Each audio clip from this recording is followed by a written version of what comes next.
부처님의 원력을 새록새록 채워가고 있는 법지입니다. 성불하십시오.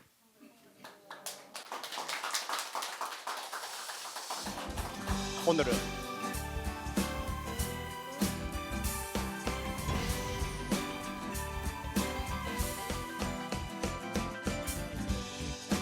오늘은 제4강 조계일죽소의 남아선사를 같이 한번 공유하겠습니다.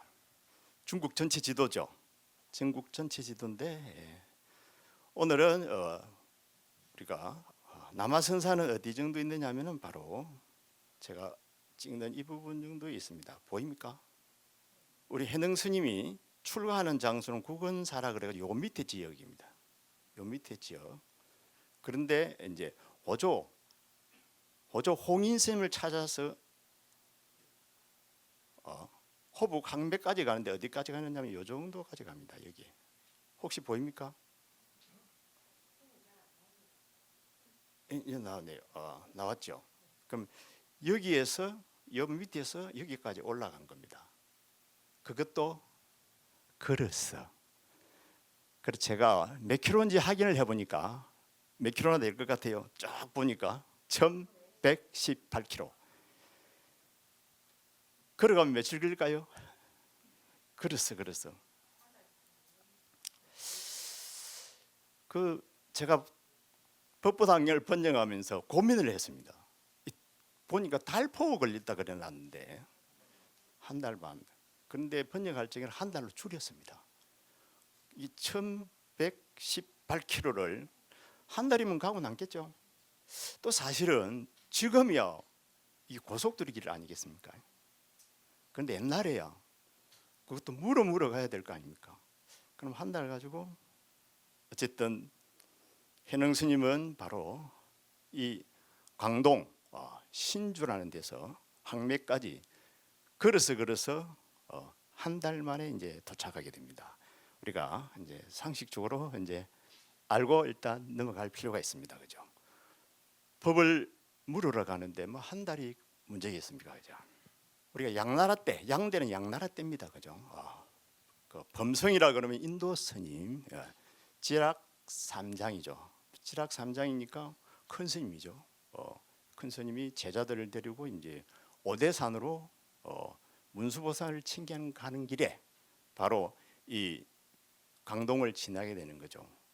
이제 남아선사가 있는 곳을 지나가게 되는 겁니다. 지나가다 보니까 갑자기 목이 말라서 이제 물을 한 쭉쭉 떠서 마신 겁니다. 근데 물맛이 참 지겠다는 겁니다. 그래서 그 물맛의 원료를 찾아서 가다 보니까 어디까지 갔다? 바로 남아선사까지 갔다는 겁니다.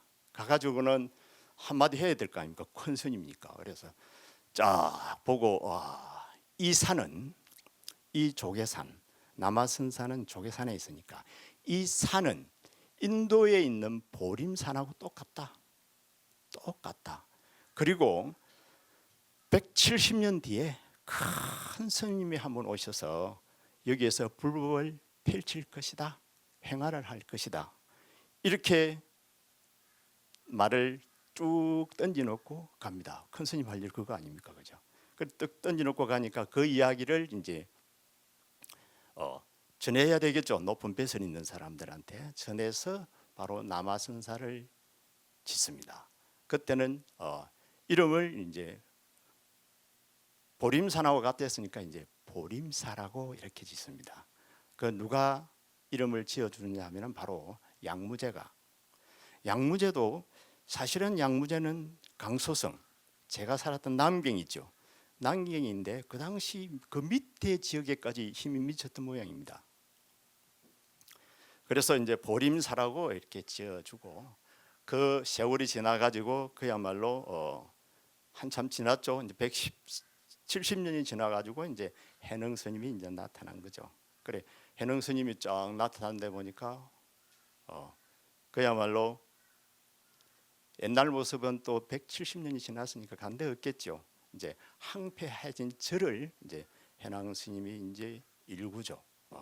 일구고 그 절을 이제 다시 일구는 과정에서 이제 우리가 척척무호라든지, 그 다음에 이제 중종은 척척무호의 아들입니다. 그죠? 아들까지 합체해서 남아선사를 엄청난 절을 만드는데 이제 불사를 이루죠. 중국에는 불사를 하면은 복을 받는다고, 기와집을 지으면은 똑같은 기와집에 살 수 있다는 그는 속설이 있어요. 그 믿음 때문에 실질적으로 중국에서는 대작 불사가 돈 있는 사람들, 그러니까 황궁에 의해서, 기타 등등의 돈 많은 부자들에 의해서 절이 많이 지어집니다.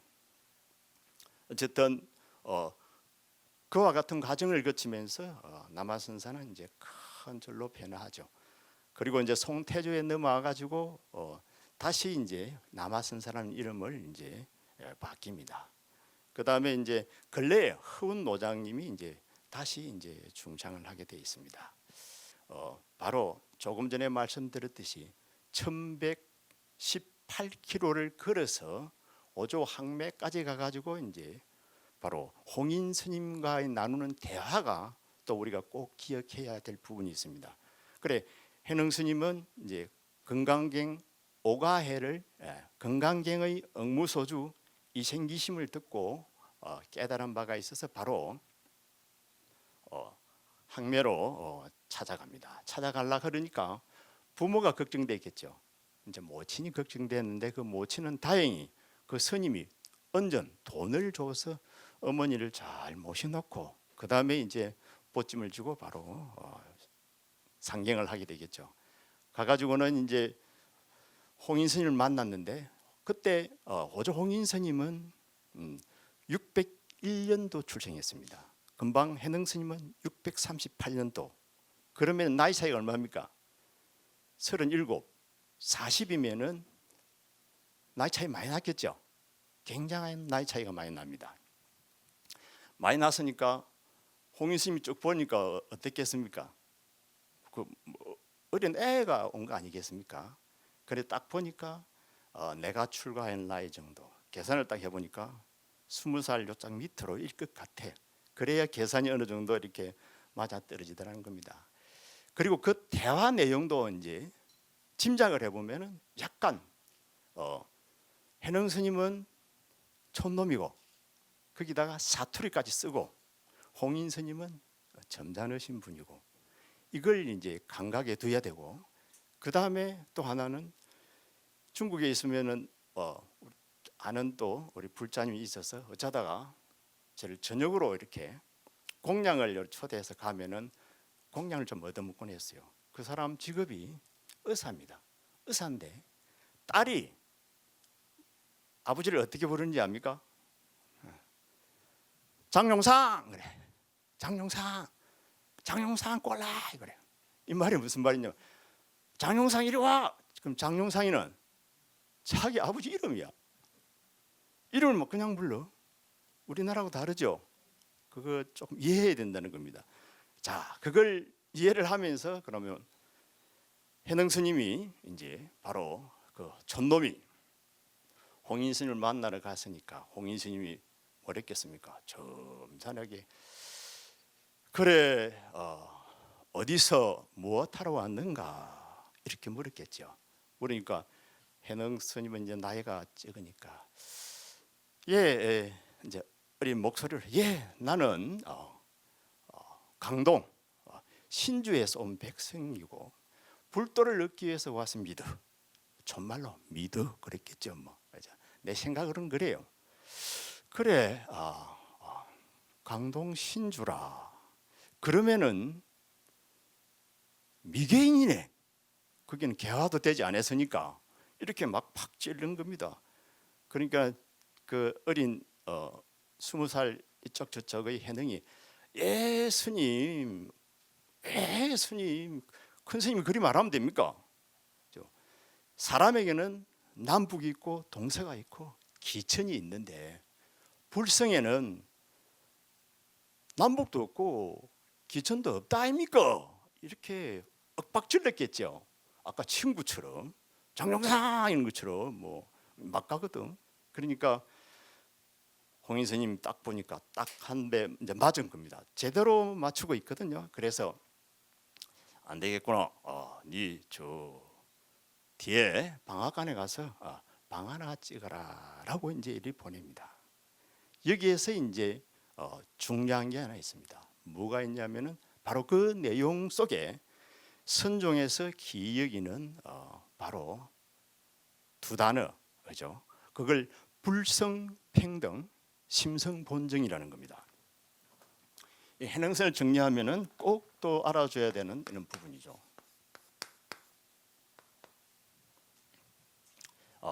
불성은 평등하다는 겁니다. 불성은 그죠? 스님하고 나하고 스님은 귀하신 분이고 나는 촌놈이지만은 이 불성은 같지 않지 않습니까? 그죠? 심성, 이 본성 자리는 본래 깨끗하지 않지 않습니까? 그런데 뭐 기천을 따지고 큰 스님이 그러면 됩니까 하고 바로 찔른 거죠. 그래서 이 대화의 내용이 바로 아주 중요한 중국 조사선, 해능선을 이렇게 골기를 이루는 자리이죠. 이것이 이제 불성 상청정으로 저번 시간에 이제 우리가 이제 보았습니다. 그래서 이 정도를 이제 두고 그 다음에 이제 전법계로 넘어가겠습니다. 그죠? 전법계를 보면은 이제 심지 함재종, 보후 실예명, 도노화 정의, 보리가 자성이라. 여기에서 또 중요한 게 하나 있는데 여기 세 번째 줄에 보면은 정이라는 말이 있죠. 정. 이 정은 상당히 중요한 의미를 가지고 있는데 무슨 의미를 가지고 있냐면 이 정은 바로 우리 유정 중생을 이야기합니다. 중생을 이야기하는데 왜 달마대사도 오 본래 자토 전법 구미정이라 그래놨거든. 나도 달마대사가 중국에 온 뜻은 전법 구미정이라 법을 전해서 정, 저 유정 중생을 구하기 위해서 왔다는 거거든. 그런데 이 정이 아주 중요합니다. 왜냐하면 이 정이 유정 중생을 유성으로 불성이 있는 것으로 판단하고 있고 그 당시에는 의두법룡계가 있는데 의두법룡계에서는 뭡니까? 무정중생까지 천태종에서도 비슷한데 무정중생 그러니까 예를 들어서 돌이라든지 나무에까지 불성이 있는 걸로 이야기를 하고 있습니다. 두 개는 어떻게 되겠습니까? 쌍립이 안 됐겠죠. 좀 고집스럽게 서로 갠줍니다. 갠주고 있다가 바로 이것을 해능스님 쪽에도 이걸 내세워야 되기 때문에 정이 들어갑니다. 그래가지고 나중에 저번 시간에 우리가 뭘 배웠죠? 해창법난에 대해서 얘기 들었죠. 해창법난 때 조기진하고 이덕유가 바로 우두법륜 계열의 선을 가지고 와가지고 선종의 패러다임을 바꿉니다. 그래서 큰 변화가 있었다 그랬죠. 그래서 후기 조사선이 탄생한다 그랬습니다. 그래서 이 정은 바로 우리 유정 중생에 국한된 겁니다. 그래서 정확하게 새겨보면 그렇습니다. 심지는 마음은 이 마음이라는 것은 땅으로도 표현하죠. 이 마음은 모든 것을 다 가지고 있다는 겁니다. 우리 마음은 모든 것을 다 가지고 있습니다. 그래서 이걸 일체 현성이라 그럽니다. 일체 현성. 일체 현성은 모든 것은 마음이 다 가지고 있다는 겁니다. 다 가지고 있다. 우리 마음속에 다 들어있다 그랬죠. 조사선에서 꼭 잊지 말아야 될 게 뭐냐면은 우리 마음속에서의 표현이 이 모든 세상이라는 것을 꼭 잊어서는 안 됩니다. 내 마음속에 있는 것이 지금 이 속에 있는 모든 분들이 내 마음속의 분들이라는 거죠. 내 거라는 거죠. 절대 남의 것이 아니라는 겁니다. 심지는 모든 것을 다 가지고 있다. 그런데 그것을 보우, 보배로운 비, 그러니까 보덕이죠. 불교의 그 깨달음이 비가 내려서 뭡니까? 싹을 나게 한다. 이 세계를 뭡니까?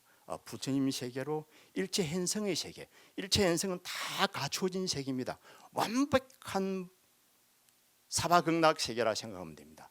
그 세계를 만들었다는 겁니다. 그것이 바로 도노화 정이라. 도노라는 것은 이제 해능선의 특징이죠. 도노가 이렇게 바로 화로서 꽃이 피어버리니까 유정이 그냥 충만해져 버렸다는 겁니다. 이 세계가 극락세계로 바뀌었다고 이렇게 생각하면 됩니다. 그래서 보리가가 자생한다는 겁니다. 그냥 그대로 모든 것이 이루어져 있다는 겁니다. 이게 이제 아주 중요한 건데 일단은 여기까지입니다.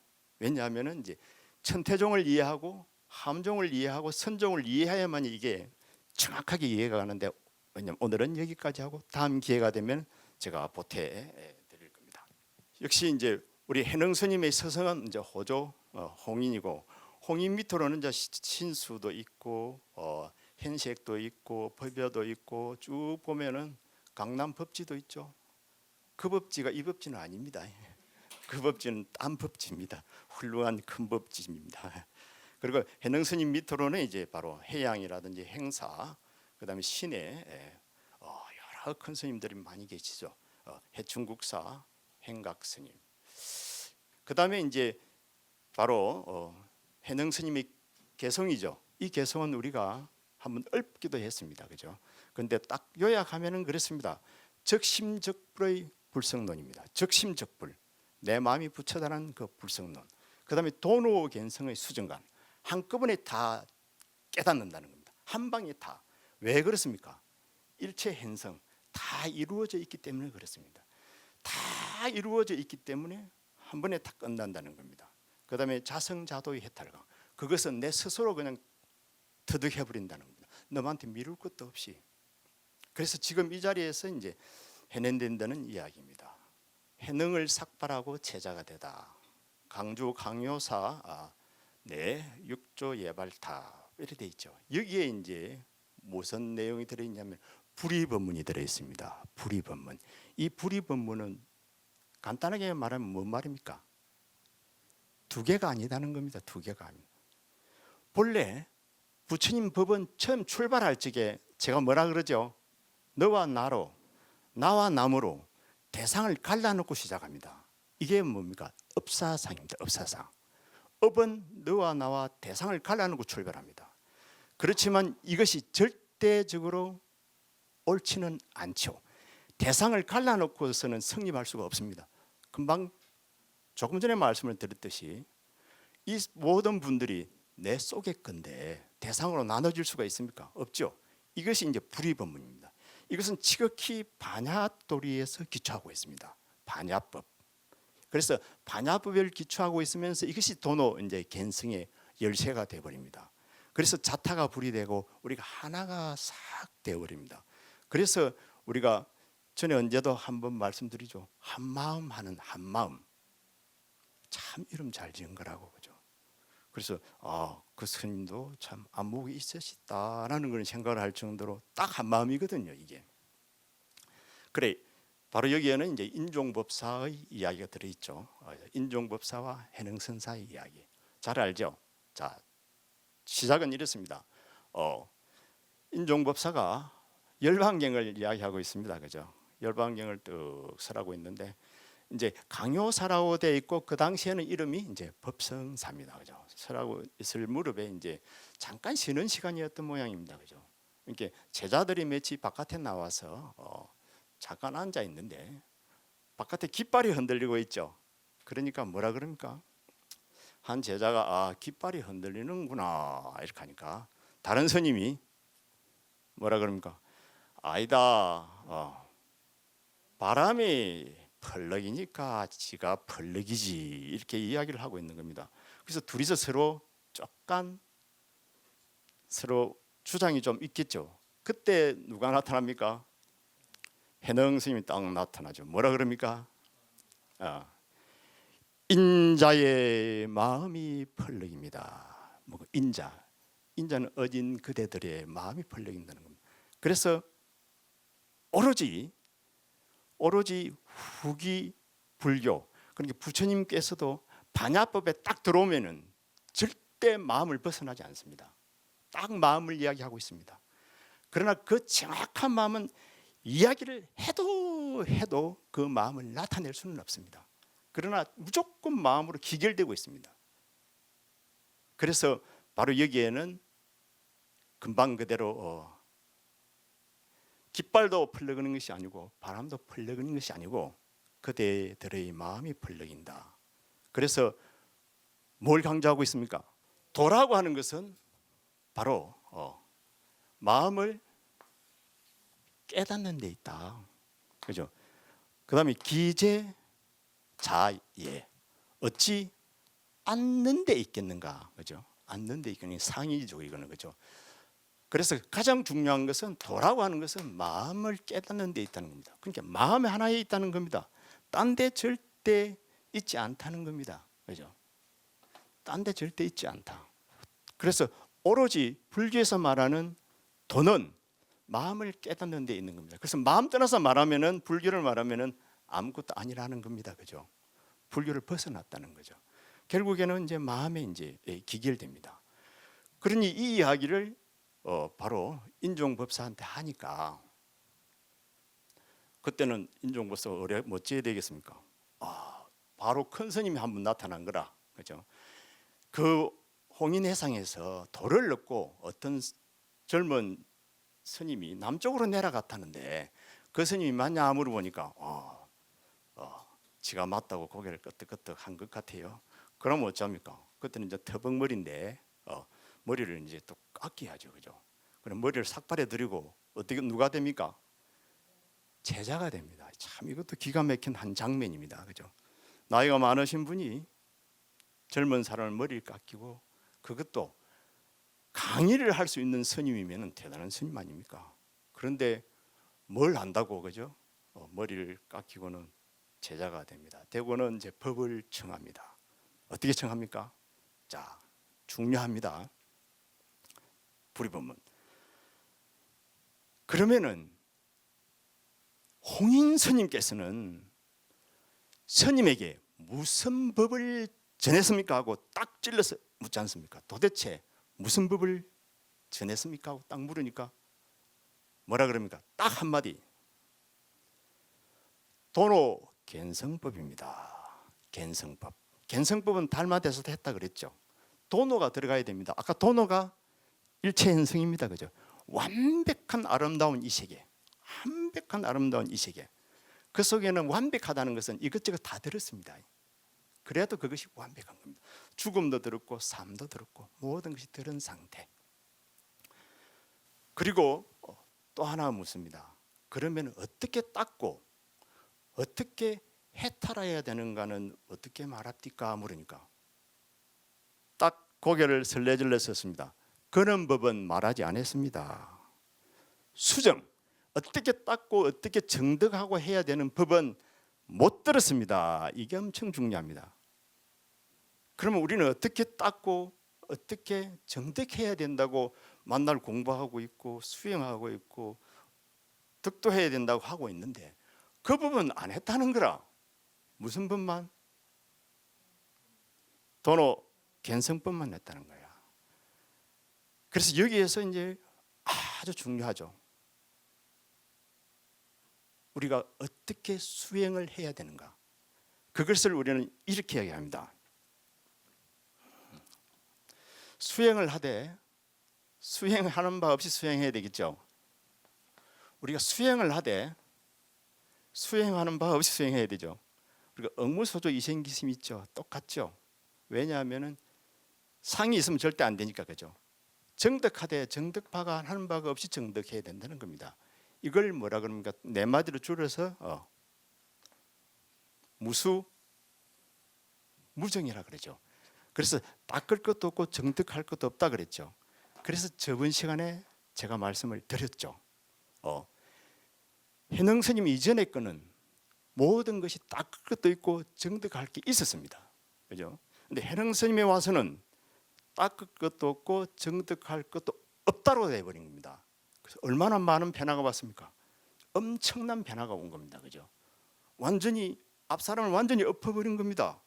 만날 닦고 앉아 있는 너희들 뭐 하고 있노 하는 이런 말도 이 속에는 들어가 있을 수가 있습니다. 그런데 묘한 게도 닦는 바 없이 닦아락하고 있잖아요. 정득하는 바 없이 정득하라고 있잖아요. 이게 뭡니까? 억무소주 이생기심으로 응당 머무르는 바 없이 그 마음을 내어서 계속 일체 현성으로 뭐 하고 있으라고? 적해 있으라고, 개합해 있으라고, 깨달음에 개합돼서 살아오라고.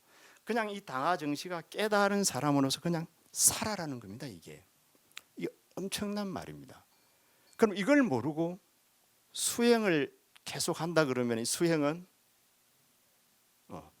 한마디로 도로함이 타불이 됩니다.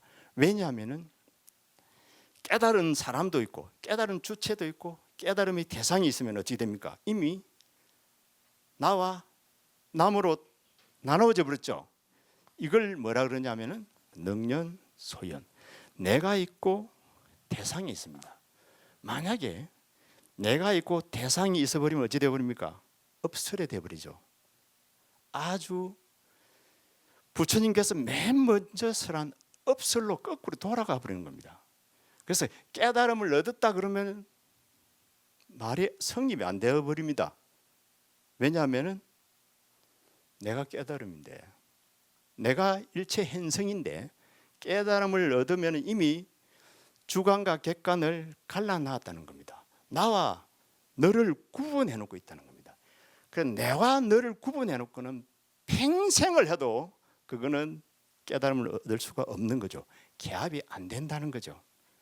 그래서 우리가 하나라고 느낄 적에 이 세상은 평화가 올 수밖에 없습니다. 왜냐하면 우리가 하나인데, 지금 너희가 나의 모습들인데, 나의 내면의 모습인데 내가 어찌해야 됩니까? 도와야 되고 아껴야 되고 보호해야 되고 사랑해야 되고, 이게 뭡니까? 그냥 자비로서 노는 거 아닙니까? 그래서 불교의 자비는 내가 많아서 주는 게 아니라 당신이 나이기 때문에 내가 마음이 안 아플 수가 없다는 겁니다. 당신이 나이기 때문에 내가 정말 기쁘다는 거라 질투심이 안 나고, 당신이, 이게 이제 불교의 이제 자비입니다. 바로 우리가 하나라는 거죠. 하나여야만, 저번 시간에 돈오를 설명했죠. 내가 대상이 하나가 되어 버리는 거죠. 이것이 이제 돈오라 그랬거든요. 이 하나가 되어 버리는 것을 금강경에서는 뭡니까? 금강경 18분에 가면은 일체 동간분이라는 게 있습니다. 일체가 동간. 제목만 딱 보더라도 감이 딱 오는 거죠. 금강경 제17은 구경 모화분인데 제18은 일체 동간분입니다. 일체가 하나여야 되죠.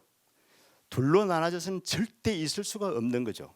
남녀로 나눠진다든지 죽음과 삶으로 나눠진다든지 오고 감으로 나눠진다는 것은 이미 분별돼서 쪼개져서 이거는 10만 8천리로 먼 거죠.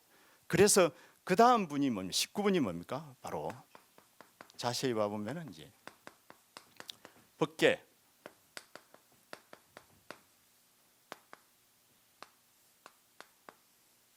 법계 통합. 법계가 하나로 통한다는 겁니다. 법계가 하나라는 거라, 이걸 금강경에서 정확하게 짚고 있죠. 그 다음에 일합 이상분은 금강경 제30분입니다. 하나로 합해져 있다. 이와 상이, 그죠? 주관과 객관의 세계가 하나로 합해져 있다.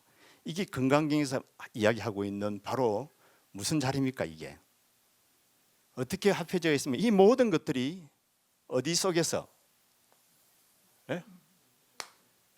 이게 마음 속에서 합해지고 있는 겁니다. 내 마음 속에 다 놓은 거래 그랬죠. 여기 계신 분들 내 마음 속에 다 있는 나의 분신처럼 나의 것이라는 거죠. 그래서 이렇게 금강경하고 이렇게 육조단경하고 우리가 반야경 계통을 이렇게 종합해 보면은 뭔가 잡히는 게 분명히 있습니다. 이걸 여기까지는 뭡니까? 기본적으로 우리가 봐야 됩니다. 이것까지 봐야 어느 정도 보입니다. 그래서 저번 시간에도 아주 집중을 해서 해능 스님의 선사상을 이제 제가 짚은 겁니다. 조금 어렵지만은 그렇게 짚어버리고 그렇게 정리를 해놔버려야 그 다음 변화를 알아서 대처할 수가 있습니다. 내가 나를 이미 봤으니까, 근본을 봤으니까 대처가 가능합니다. 이거는 이 방향이고 저거는 저 방향이고, 저분은 선을 이야기하고 있는데 함 쪽의 선을, 천태 쪽의 선을, 후기조사 선을, 내지는 해능 선을, 저거는 뭐 이렇게 딱딱 구분이 뭡니까 어느 정도 떨어집니다. 그래서 어른 스님들 이야기를 들어보면은 대충 감이 옵니다. 왜냐하면은 해능 스님을 중심으로 선사상을 정립을 쫙 해놓으면은 이제 이와 같은 것이 이제 가능하다는 것입니다. 그죠? 불의법문을 했습니다. 그죠? 불의법문 참고를 꼭 하셔야 됩니다. 그래서 그 불의법문 속에서는 바로 생사가 있을 수 있습니까? 없습니다. 오고 감이 있을 수 있습니까? 없습니다. 동정이 있을 수 있습니까? 없습니다. 일이 하나다 다르다가 있을 수 있습니까? 없습니다. 단상, 영원하다 끊어졌다 있을 수 있습니까? 없습니다. 다 어떻게 되어 있습니까? 하나로 다 이루어져 있다는 겁니다. 이게 얼마나 멋집니까? 이 하나로 꽉 차가 있기 때문에 반야의 빛이 팍 비춰버리면은 뭡니까? 한 방에 돈수가 되는 겁니다. 그렇죠? 이 다 비춘 줄 알았지만은 또 뒤에서 또 딴 게 나오고 그러면 됩니까? 딴 게 넣으면은 평생 닦아도 또 닦을 게 있는데, 그래서 얼마나 기가 막히게 해능 스님이 단경을 통해서 진짜로 반야도리를, 깨달음의 도리를 정확하게 딱 짚어놓고 있습니다. 이것은 뭡니까? 거의 기가 막힙니다. 그래서 세계는 하나잖아요. 그래서 이미 뭐 좀 아는 분들이 세계는 하나라고, 세계는 일화라고, 세계만 일합니까? 우주는 일하고. 그래 우리들은 뭡니까? 당연하게 다 하나죠. 그래 여기에서 출발하고 여기에서 끝난다는 겁니다. 그러면 출발하고 끝도 결국에는 하나죠. 이 기가 안 막힙니까?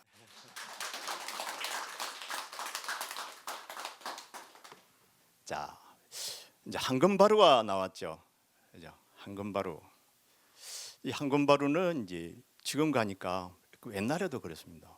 바루를 해놨는데 황금바루라. 바루가 어떤 거죠? 스님들 공양 그릇입니다. 그런데 이제 이 황금바루는 이제 왜 생기느냐 하면은요, 그렇습니다.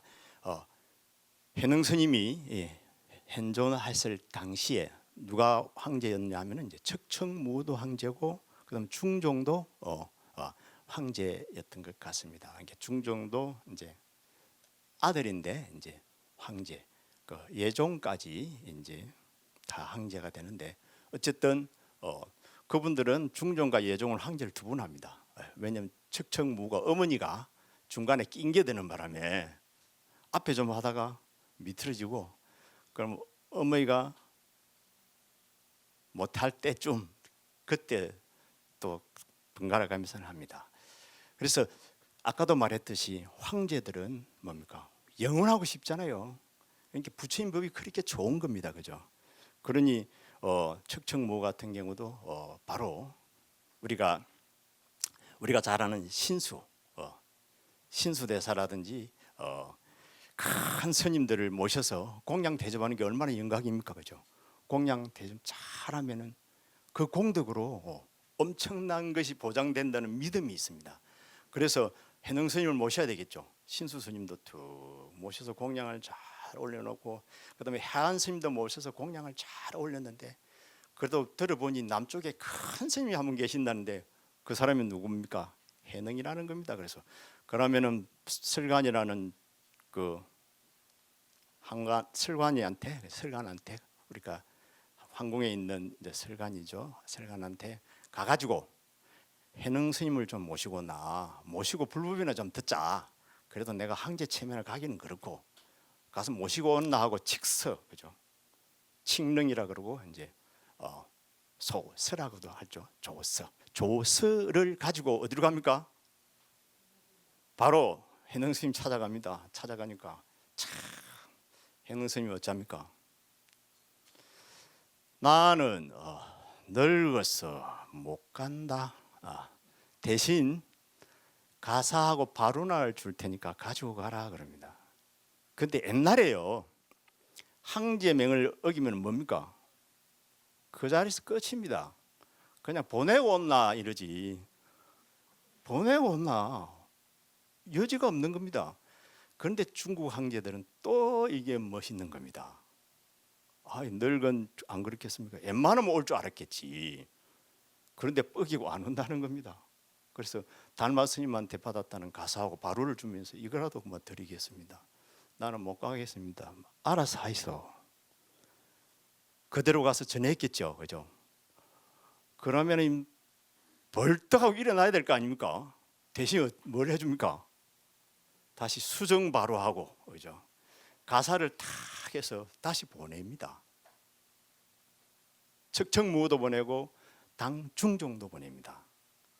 스님에게 정말 이와 같은 큰 스님이 정말 계셨나? 왜 큰 스님일 수밖에 없죠? 아까 불의를 다 깨달았죠. 생사가 없음을 알았고 거래가 없음을 알았고 동정도 없고 이리도 없고 단상도 없고 오고 감이 없는데 내 이 늙은 몸을 이끌고 나도 그래도 불법을 안다고 할 수가 있는데 한 소식 했는데 뭐 그렇게 이미 뭐 딱 거절할 수 있는 거죠. 그죠? 그래서 멋지게 이렇게 거절을 하고는 다시 수정바로하고 이제 가사를 받았는데 수정바로가 배내에서 황금바로로 바뀌어 있더라고. 이게 또 중국 사람들의 이게 묘미라. 그죠? 참 어떻게 보면 좀 유치하고 그죠? 어떻게 보면 정말 좀 황당한데 근데 엄청나게 기억에 남잖아요. 황금바로를 떡 바꿔놓고는 저 바로가 그 바로다 그러고 있는 겁니다. 자, 그 다음에 이제 사찰내 전경을 한번 쭉 봅니다. 중국 사찰을 이렇게 보면은 나무들로 많이 심어놨죠. 그래 좀 깔끔하게 정리를 잘 안 해놓더라고. 나무를 심어서 이렇게 막 그 법당 앞에도 막 아름드린 나무들이 있고 그래요. 이게 이제 사찰내 전경이고 그 다음에 이제 제가 잠깐 소개를 드린다면 이제 선언, 중국 선언, 중국 선언하고 우리나라 선언하고 같으면서도 이제 참 달라요. 참 다른데 이제 같은 점이야 뭐 수행하고 비슷비슷한데 어쨌든 선당이라고 전해놨죠. 중국 선언에는 이제 결제가 되면 수행할 때를 결제라 그러죠. 결제가 되면 스님들이 전부 다 가사장삼을 다 보따리에 싸요. 보따리 싸가지고 자기의 사물함에 다 넣어버립니다. 그래서 결자 동안에는 뭡니까? 가사장삼 한 번 있는 일이 없어. 부처님한테 예불하는 일 하나도 없어. 뭐만 합니까? 오직 정지만 합니다. 이게 참 내가 보니까 참 억지 같은데도 멋있잖아요. 그죠? 날마다 하는 예불도 정기 날짜에는 그냥 예불도 하지 말라는 거야. 그냥 묻고 정지만 하라는 거야. 묻고 딱 정리만 내놓도록 해놨습니다. 그래서 평소 때는 이제 해제 때는 우리가 예불하고 그러면은 예불 가면은 이제 보불 한다 그러거든요. 그러면은 이 돈포를 줘요. 돈포를 예불 한번 참석하면은 2원 3원씩 이렇게 가지고 돈포를 찍어 줍니다. 그럼 그 모아 가지고 그 중국 사람들은 모아 가지고 그걸 나중에 가면은 돈으로 다 바꿔줘요. 그래가지고 챙겨가지고 이제 만행을 떠나는 거라. 그런데 이제 정진할 적에는 이제 부처님을 이렇게 가운데에 모셔놓고 이렇게 쭉 가수로 돌아 앉아서 마루 위에 텐마루에 걸터 앉는 것처럼 걸터 앉아서 이렇게 정진을 해요. 그 다음에 이제 뭐가 보입니까? 여기가 이제 피난석이라 돼 있죠. 피난석 여기 이제 여기가 피난석입니다. 그렇죠? 피난석. 이 피난석은 해능 스님이 돌을 깨치고 왔는데 누가 쫓아옵니까? 많은 사람들이 정말 이 사상이라고 하는 게 이념이라는 게 이렇게 무섭습니다. 패러다임 바뀌면은요 서로 죽기 살기입니다. 왜냐하면 자기 체제가 다 무너져 버리니까, 내가 믿고 있었던 게 다 무너져 버리면 끝나 버리니까. 그러니까 해능 스님 찾아와 가지고 뭐 어쩌겠습니까? 잡아서 보내려고 안 했겠습니까? 그러니까 해능 스님 어디로, 남화선사 그 앞에 보니까 3km 정도 지점이라고 돼 있어요. 도망간 거죠. 산으로 도망가 가지고 어디 숨었다? 이 바위에 숨었다는 건데, 왜 바위에 숨었냐 하면은 해능 스님을 죽이기 위해서 아예 뭡니까? 산을 다 태워버린 거야. 그러니까 이 바위의 높이가 이게 우리가 한 집 3층 정도, 그죠? 3층 정도 높입니다. 이 높이에 그 보면 중간에 어떤 지점이 있죠. 여기에 이제 쏙 들어가 가지고 피했다는 거야. 그래서 피난석이라. 그래서 지금도 이거 이대로 재현되어 있습니다. 조금 이따 한번 더 볼 텐데요. 그다음에 옆에는 누가 보입니까? 스님이 한번 보이죠. 누구 같아요? 딱 보니까 그 성출 스님 같잖아. 안 그래요? 좀 이 묵직한 느낌이. 저 높이가 우리가 일반 건물 5층, 5층 높이. 굉장하죠. 근래에 조성된 겁니다. 자, 다시 보면은 여기 이제 굴이 나왔죠. 이 굴에 여기 보면 빨간 뭐가 보이죠. 이게 이제 가사물의 흔적이라네. 우리 가사가 그렇잖아요. 그 땅바닥을 자세히 봐보면 요 밑에는 홈이 파져 있어요. 거기는 무릎이 닿아가지고 뭐 그리 됐다. 근데 아까도 말씀을 드렸지만 정말 치사하잖아요. 가사물이 바위에 베낄 수 있습니까? 아니 무릎이 닿아가지고 바위가 까질 수 있습니까? 홈이 생길 수 있습니까? 그런데 확실한 거는 잊을래 해도 잊을 수 없이 기억이 난다는 거. 참 이게 중요한 거 아니에요? 아무리 잊을래 해도 너무 우습는 거야. 그죠? 저게 정말 불가능한 건데 어떻게 보면 가능할 수 있겠다. 지금 나를 가능하게 만들고 있잖아요. 아, 그렇다. 해능 스님이 저곳에서 잠깐 동안 그 외도들로부터서 몸을 피신했던 곳, 그게 가사 물결이 있고 자기의 그 몸의 행상을 따가지고 이렇게 파진 굴처럼 거기서 비난을 했다, 비신을 했다. 유치한 이야기 같은 게 사실 우리들에게는 더 재밌고 스토리가 되어서 스토리텔링이 돼가지고 우리 뇌리 속에 남는다는 겁니다. 누가 나왔어요? 가합니다, 그죠? 제 이제 두루마기인데 저 두루마기가 참 무거워요. 그래서 이제 좋은 두루마기로 이제 했는데 정말 저 두루마기를 입고 앉아 있으면은요 어깨가 무너지는 것 같아. 그래서 뭐 일반적인 우리나라 사찰 같은 데서는 뭐 저렇게 뜨거운 거 안 입고 있어도 되거든요. 좀 뜨뜻하잖아요. 중국에는 어떻습니까? 불이 안 들어오니까 일단은 옷을 막 입어야 되거든. 무릎도 덮어야 되거든, 담요로. 그러면 옷이 천근만근인데 저 옷이 좋아가지고 지금까지 내가 가지고 있잖아요. 저기는 탁석천. 이제 해능 스님이 이제 달마 스님한테서 받은 가사를 씻기 위해서 산 위로 올라갔다가 어떻게 한 겁니까? 물을 찾다가 이렇게 탁 석장을 쳤는데 거기서 물이 나왔죠. 그래서 가사를 잘 씻었다. 그와 같은 이야기고, 그다음에 대범사가 나오죠. 대범사는 바로 육조단경을 이제 설한 장소입니다. 이 대범사는 지금도 저 대감선사라고 돼 있죠. 지금도 현존하고 있습니다. 마을 가운데 이게 소간에서 얼마 멀지를 않습니다. 그다음에 이제 육조 스님의 이제 등신불이 이 안에 모셔져 있습니다. 그다음에 이제 감산덕천이라든지 그다음에 단전대사, 감산덕천 같으면은 명나라 때의 4대 고성입니다.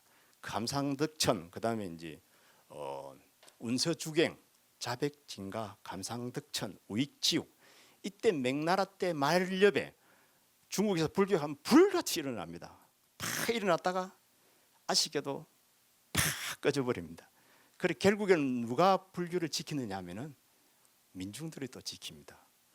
저 황궁에서는 계속 유혹만 하고 뭐 그런 것 같아. 그다음에 이제 국원사는 이제 바로 해능 스님께서 입적하신 곳이죠.